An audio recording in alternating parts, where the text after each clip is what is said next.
Welcome to ఆర్ఫే TV news. అరకులో ఘనంగా మాజీ ముఖ్యమంత్రి జగన్మోహన్ రెడ్డి 53వ జన్మదినోత్సవాన్ని వైసీపీ శ్రేణులు ఈరోజు అరకులో ఘనంగా జరిపారు. ఈ కార్యక్రమంలో స్థానిక ఎమ్మెల్యే రేగ మత్స్యలింగం నాయకత్వంలో జరిగిన కార్యక్రమానికి నియోజకవర్గ స్థాయి వైసీపీ శ్రేణులు, కార్యకర్తలు, నాయకులు వచ్చి జగన్ కు జన్మదిన శుభాకాంక్షలు తెలియజేశారు. ఈ కార్యక్రమానికి ముఖ్య అతిథిగా వచ్చిన కుంభ రవిబాబు మాట్లాడుతూ జగనన్న చేసిన అభివృద్ధి పథకాలు, సంక్షేమ పథకాలు ఎవరూ చేయలేదని, చేయబోరని అన్నారు. జగన్ ముఖ్యంగా విద్య, వ్యవసాయం, వైద్యంపై ఏకాగ్రత నిలిపి ఆ రంగాల్లో రాష్ట్రాన్ని ఒక స్థాయికి తీసుకువెళ్లారన్నారు. ఈ సందర్భంగా అరకులోయ నియోజకవర్గంలోని 6 మండలాల నుండి వచ్చిన కార్యకర్తలకు, నాయకులకు నూతన వస్త్రాల బహుమతి ప్రదానం చేశారు.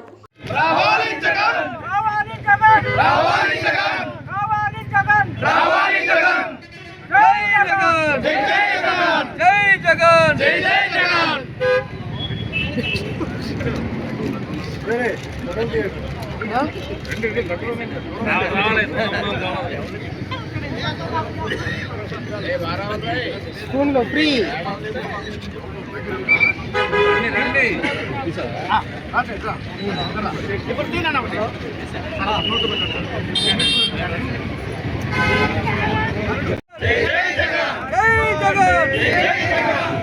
Happy birthday to you, happy birthday to you జగన్న, happy birthday to you, happy birthday to you, happy birthday to you, happy birthday to you జగన్న, హ్యాపీ బర్త్డే టు యు.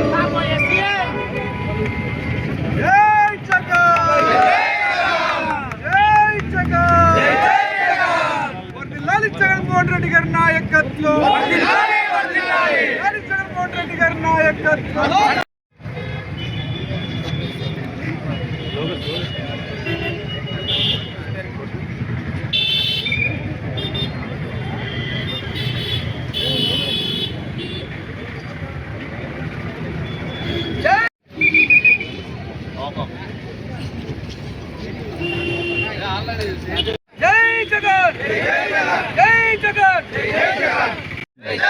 జై జగన్, జై జగన్, జగన్మోహన్ రెడ్డి గారి నాయకత్వం, జగన్మోహన్ రెడ్డి గారి నాయకత్వం.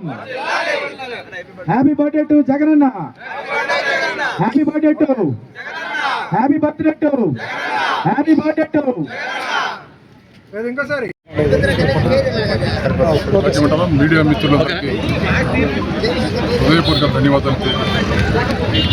ఇవాళ రాష్ట్ర వ్యాప్తంగా ఉన్నటువంటి ప్రజానీకం, ప్రధానంగా వైఎస్ఆర్ కాంగ్రెస్ పార్టీ నాయకులు, కార్యకర్తలు, శ్రేణులు పండుగ వాతావరణంలో ఇవాళ జగన్మోహన్ రెడ్డి గారి పుట్టినరోజుని జరుపుకుంటున్నారు.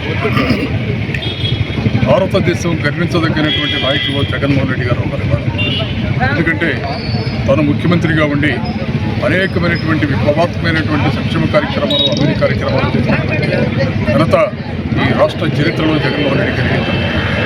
వినూత్నమైనటువంటి ఆలోచన. ఎన్నికల సందర్భంలో వారు ఇచ్చినటువంటి హామీలే కాకుండా ముఖ్యమంత్రి అధికారం చేపట్టిన తర్వాత అనేకమైనటువంటి కార్యక్రమాలు వారు ప్రధానంగా ఆలోచించింది ఏంటంటే సమాజంలో పేదరికం పోవాలి, అందరూ ఆరోగ్యవంతులుగా ఉండాలి, అందరికీ కూడా సమానమైనటువంటి నాణ్యమైనటువంటి విద్యను ఇప్పించే కార్యక్రమాలు చేయాలన్నటువంటి ప్రధాన చేయించటి మరి పరిపాలన కొనసాగింది. అందుకే సమాజంలో పేదరికం పోగొట్టి ఆర్థిక అసమానతలు తొలగించాలని ఏదైతే ప్రధానమైనటువంటి కార్యక్రమాలు చేశారో అవి ఇవాళ రాష్ట్రంలో ఉన్నటువంటి ప్రజానీకం అందరూ కూడా మళ్ళీ గుర్తు చేసుకున్నటువంటి పరిస్థితి ఉంది. ఇవాళ గడిచిన సంవత్సరాల కాలంలో మనం చూస్తున్నాం. ఈ కూటమి ప్రభుత్వం అధికారంలోకి వచ్చిన తర్వాత ఏదైతే ప్రజా వ్యతిరేక కార్యక్రమాలు చేస్తుందో ఈ ప్రభుత్వం, దానికి భిన్నంగా వ్యతిరేకంగా ఇవాళ రాష్ట్ర ప్రజానీకాన్ని చైతన్యపరిచి ఈ ప్రభుత్వం చేస్తున్నటువంటి కార్యక్రమాలకి, ప్రజా వ్యతిరేక కార్యక్రమాలకి నిరసనగా అనేక కార్యక్రమాలకి రూపకల్పన చేసి ప్రజలను చైతన్యవంతులు చేస్తున్నటువంటి పరిస్థితి ఇవాళ జగన్మోహన్ రెడ్డి దగ్గర స్పష్టంగా చూస్తున్నాం. ఇవాళ ఆయన ప్రవేశపెట్టినటువంటి అనేక కార్యక్రమాలు ఇవాళ ఒక్క మన రాష్ట్రంలోనే కాదు, దేశంలో అనేక రాష్ట్రాలకి ఇవాళ అది మార్గదర్శకంగా మిగిలిపోయింది. ఇవాళ వారు నాడు నేడు ద్వారా గ్రామాలలో ఉన్నటువంటి స్కూల్స్ విద్యా వ్యవస్థని సంపూర్ణంగా ప్రక్షాళన చేసి బ్రహ్మాండంగా కార్పొరేట్ స్థాయిలో ఆ స్కూల్స్ మొత్తాన్ని కూడా డెవలప్ చేసినటువంటి విధానం. ఇది చిన్న విషయం కాదు. కోట్లాది రూపాయలు ఖర్చు పెట్టి వేలాది స్కూల్స్ని కూడా నాణ్యమైనటువంటి విద్యాభ్యాసించే విధంగా వారు తీర్చిదిద్దారు. దానిలో భాగంగా ప్రాథమిక విద్యలోనే క్వాలిటీ ఎడ్యుకేషన్ ఉండాలి, అంతర్జాతీయ ప్రమాణాలతో కూడినటువంటి ఎడ్యుకేషన్ ఈ పిల్లలకు అందాలని ఇంగ్లీష్ మీడియం ద్వారా ఆ ఇంగ్లీష్ మీడియాన్ని ప్రవేశపెట్టినటువంటి ఘనత ఈ దేశ చరిత్రలో జగన్మోహన్ రెడ్డి గారికి దక్కుతుంది. అంతేకాదు అనేకమైనటువంటి వినూతమైనటువంటి సంస్థలు, సచివాలయ వ్యవస్థ, ఆర్బీకే, హెల్త్ ఇష్యూస్ అన్నీ కూడా ఎన్నో సంక్షేమ కార్యక్రమాలు ప్రవేశపెట్టినటువంటి ఘనత జగన్మోహన్ రెడ్డి గారు. ప్రధానంగా ఆయన 3 విషయాలు ప్రధానంగా ఆలోచించారు. రాష్ట్రంలో ప్రజలందరికీ కూడా విద్యావంతులు కావాలి, సంపూర్ణమైనటువంటి ఆరోగ్యవంతులు కావాలి, ఈ రాష్ట్రంలో ఉన్నటువంటి రైతాంగాన్ని అన్నిటి కూడా ఆదుకొని మంచి కార్యక్రమాలు చేయాలన్నటువంటి గొప్ప నిర్ణయాలు తీసుకున్నటువంటి ఘనత జగన్మోహన్ రెడ్డి గారికి దక్కుతుంది. ఇవాళ ఎంత పెద్ద స్థాయిలో రాష్ట్ర వ్యాప్తంగా ఉన్నటువంటి వైఎస్ఆర్ కాంగ్రెస్ పార్టీ అభిమానులు, కోట్లాది మంది ప్రజానీకం ఈ కార్యక్రమాన్ని ఇంత ఘనంగా చేసుకోవడానికి ప్రధాన కారణం అదే. ఆయన మీద అధికారంలో ఉన్నా కూడా లేకపోయినా కూడా చెరగని చిరునవ్వుతో ఆయన ఆహ్వానాన్ని మన్నించి కోట్లాది మంది ప్రజలు ఈ ప్రభుత్వం చేస్తున్నటువంటి ప్రజా వ్యతిరేక కార్యక్రమాల మీద అనేకమైనటువంటి ఉద్యమాలు చేస్తున్నారు. రాబోయే రోజుల్లో కూడా ఈ కార్యక్రమాలు ఎలాగే కొనసాగుతాయి. ఇవాళ రాష్ట్రంలో ప్రజలందరూ కోరుకుంటున్నారు, ఇవాళ జగన్మోహన్ రెడ్డి గారి మళ్ళీ ముఖ్యమంత్రి కావాలి, ఆయన ముఖ్యమంత్రి అయితేనే ఇచ్చిన మాట నిలబెట్టుకొని అనేక సంక్షేమ కార్యక్రమాల, వృత్తి కార్యక్రమాలకి మంచి బాట వేస్తారని నమ్మకంతో ఈ రాష్ట్రంలో ప్రజలు చూస్తున్నారు. కోట్లాది మంది ఆయన ముఖ్యమంత్రి కావాలని ఎదురు చూస్తున్నటువంటి సందర్భం ఉంది. మరొక్కసారి జగన్మోహన్ రెడ్డి గారికి, మా నాయకులు మాజీ ముఖ్యమంత్రి జగన్మోహన్ రెడ్డికి హృదయపూర్వకమైనటువంటి జన్మదిన శుభాకాంక్షలు తెలియజేస్తున్నాను. Thank you. ఈరోజు మాజీ ముఖ్యమంత్రి వర్యులు శ్రీ వైఎస్ జగన్మోహన్ రెడ్డి గారి 53వ జన్మదినాన్ని పురస్కరించుకొని ఈరోజు రాష్ట్రంలో ఉండేటటువంటి వైఎస్ఆర్ పార్టీ కార్యకర్తలు, నాయకులు అంతా కూడా వాళ్ళ యొక్క జన్మదినాన్ని ఘనంగా నిర్వహించుకోవడం అనేటటువంటి జరుగుతూ ఉంది. మరి ఈరోజు పేద ప్రజల యొక్క ఆశాజ్యోతి, అలాగే మరి సంక్షేమ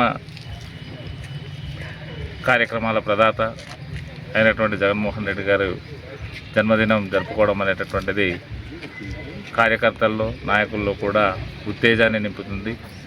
భవిష్యత్తులో ఆయన పార్టీ, ఆయన అండర్లో పనిచేసేటటువంటి నాయకులు మరింత ఉత్సాహంతో పనిచేస్తూ భవిష్యత్తులో వైఎస్ఆర్ పార్టీ 2029లో జరిగేటటువంటి ఎలక్షన్స్లో, అలాగే రేపు రాబోయేటటువంటి స్థానిక సంస్థల ఎన్నికల్లో ఘన విజయాన్ని సాధించాలని చెప్పేసి ఆ భగవంతుడు ఆయన ఇలాంటి పుట్టినరోజులు ఇంకా జరుపుకోవాలని చెప్పేసి ఈ సందర్భంగా గుర్తు చేస్తున్నాం.